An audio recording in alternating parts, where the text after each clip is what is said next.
И така директно наблюдаваме пейзаж от происшествието онзи ден.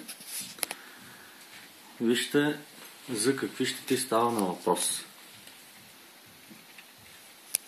Това ми прилича все едно съм в пещерняка в Карлуково. Ето какви пукнатини, какви са течове и как да не пуши. Ето за какво става на въпрос.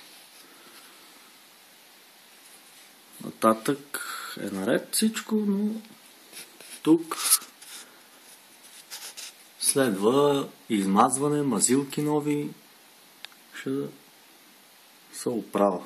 Тук най-големия гьол.